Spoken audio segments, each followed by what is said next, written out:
VP Sara, no comment on Piatos mess. I haven't seen the receipt. Nasa 4,500 na mga resibo o tinatawag ding documentary evidence of payment yung isinumite ng Office of the Vice President at ng Department of Education sa Commission on Audit o COA kaugnay ng paggastos ng ilang daang milyong pisong halaga ng confidential funds ng dalawang ahensya. Tapos magkaiba kayong pirma? Yun yung unlikely talaga. Unlikely, guys. Oo.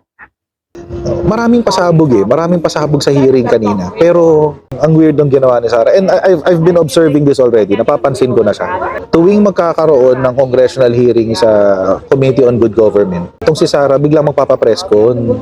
So, I think yung strategy ngayon ni Sara Duterte, pagdating sa kanyang political career, papanoorin niya muna yung hearing. Tapos sasagot siya sa press con. And then sa press con na yun, mga kotsero, syempre press con yun.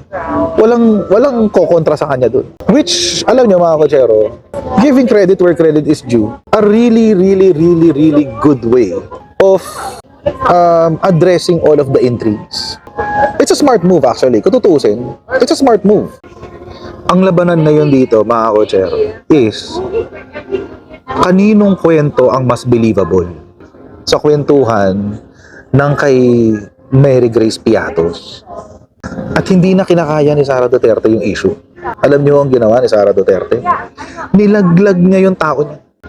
Yan, pakita ko sa inyo ha. Ito yung balita.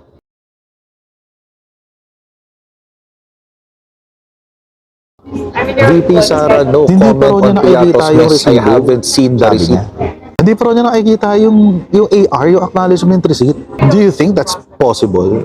Ito yung sinabi niya, tinanong siya sa kanyang press con kanina, ang sabi, according to Duterte, the documents the House were citing did not go through her. Did not go through her. Hindi raw dumaan sa kanya. Adding that, it was instead directly submitted to the OVP Special Disbursement Officer, Gina Acosta, and then to the inspection of the Control of Fund Audit Unit o ICFAO. Actually, mali yung pagkakasabi dito. Hindi Control of Fund Audit Unit, mali ho yun. It is Intelligence and Confidential Funds Audit Unit, ICFAO. Mali yung pagkakakot ng inquirer. Hindi Control of Fund Unit. It is Intelligence and Confidential Funds Audit Unit, kaya ICFAO, of the Commission on Audit. Imagine, nilaglag niya yung tao niya. Sa sobrang ayaw niyang palapitin sa kanya yung issue ng acknowledgement receipts. Ganong kalala yun, mga kutsero. We are now witnessing the downfall of Sara Duterte. Legit. Ito yung sinabi ni Sara Duterte. Ito, babasahin ko. Ayan. Babasahin ko na lang. Quote ko. I have no comment on that, sabi ni Sara, because I have not seen the acknowledgement receipt they are talking about.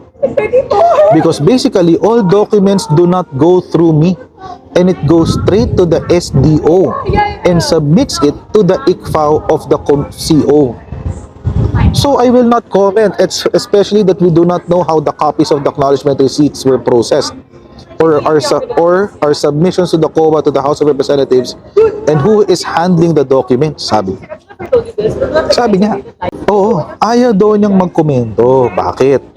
Number one, hindi pa raw niya nakikita yung papeles. Dahil ito raw ay rektang isinusumite sa kanyang Special Disbursement Officer, si Gina Acosta. Yun yung una niyang palusot. Pangalawang palusot, mga kotsero, eto. Ang sabi niya, hindi rin ako pwedeng mag-comment kasi hindi ako sigurado kung paano hinawakan yung mga resibo na yan. Parang sinasabi niya, malay ko ba kung yan ay pineke na, parang ganon. Imagine. Ano bang sinabi ng COA? Yan daw ay submissions directly from the Office of the Vice President. Imagine, laglagan, mga kotsero. Nilaglag na niya si Gina Acosta. Ganun kalala. Hindi na niya kayang ilusot. Wala siyang ibang palusot kung hindi ilaglag yung tao niya. Ang problema doon, mga kotsero, eto, hindi pa rin ho siya lusot. Bakit? Kasi mga kotsero, Naalala nyo po nung pinag-usapan natin yung iba't ibang klase ng feasance. Malfeasance, misfeasance, tsaka non-feasance. Itong sinasabi ng palusot ni Sara Duterte ay papasok sa non-feasance. Bilang head of agency, responsibilidad mong alamin ang bawat acknowledgement receipt, ang bawat papeles na inilalabas ng iyong opisina. Lalong-lalo na kapag involve ang pera. Responsibilidad mo yun. Trabaho ni Sara Duterte yun. Oh. So paano niya ngayon ilulusot yan? Trabaho niya yun. Kaya nga mga kotsero, ang hirap i-defend ngayon ito. Lalo na mga kotsero, na itong acknowledgement receipts, lalong lumalabas ang kanilang issue. Oh, panoorin natin ha. Wait lang, may papanoorin tayong video. Magandang gabi, Rosalie. Gaano ba karami itong tinatawag nilang acknowledgement receipts na sinusuri ng mga kongresista kaugnay nitong paggamit ng confidential funds ng OVP at ng DepEd? Nasa 4,500 na mga resibo o tinatawag ding documentary evidence of payment yung isinumite ng Office of the Vice President at ng Department of Education sa Commission on Audit o COA kaugnay ng paggastos ng ilang daang milyong pisong halaga ng confidential funds ng dalawang ahensya. Ito yung mga sinisilip ng mga kongresista na miyembro ng House Committee on Good Government and Public Accountability kaugnay ng paggastos sa kontrobersyal na pondo.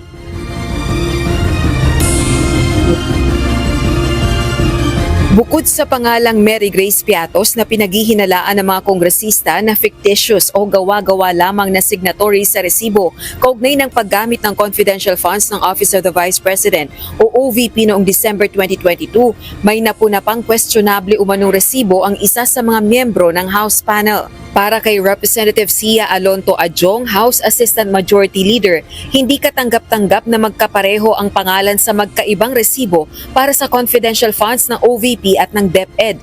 Parehong Kokoy Villamin ang pangalan ng tumanggap ng confidential funds, pero magkaiba ang pirma. Is it just a coincidence that the same two offices heading by the same person submitting to you the same acknowledgement receipts can encounter two persons? How unlikely would that be? Two persons with the same name, bearing the same spelling, same last name, with the same first name. Posible pa po yan? Medyo likely less possible. Yeah, I think it's highly unlikely, Mr. Chair, na yun po yung mangyayari, no? Okay. So ano yung issue dito sa ano na to? Yung issue dyan sa AR na yan. Ang issue dito sa acknowledgement receipt na to, mga kotsero, same person kumuha ng confidential funds sa DepEd at saka sa OVP. Problema yun. Kaya nga tanong ni Congressman Adjong, ganito eh. Gaano ka posible or how is it likely na ang isang pangalan ay dalawang magkaibang tao? Tapos magkaiba yung pirma. It's highly unlikely. Buti kung very, very common yung pangalan eh. Halimbawa, yung mga pangalan na John Mark Mercado, mga ganyan. Ayun, medyo common yun. Yung mga last name na Mercado. Ayun, medyo gets mo eh. Pero, how possible is that? Gaano ka posible yun? Bihira. Tanong nyo po sa NBI, bakit? Kasi si NBI, sila yung nag-check na NBI clearance, di ba? Tapos sila rin yung nag-check na mga pangalan na may hit. Tanungin yung PSA, sila ang may hawak ng lahat ng birth certificate sa buong Pilipinas. Gaano ka gaano kadalas merong mga tao nakakapareho ng pangalan? Bihira yun, guys. Bihira yun. Lalo na Mary Grace Piatos. Napakahirap nun. Pero in this case, yung kay Adjong, ang nangyari, dalawang magkaibang quote-unquote, dalawang magkaibang tao. Kasi dalawang separate na pirme. Dalawang magkaibang pirme. Pero iisa ang pangalan. Gaano ka posible yun? Diba? Gaano ka posible yun? Palagay nyo. Parang kay Alice Go. O parang ganun nga. Parang kay Alice Go.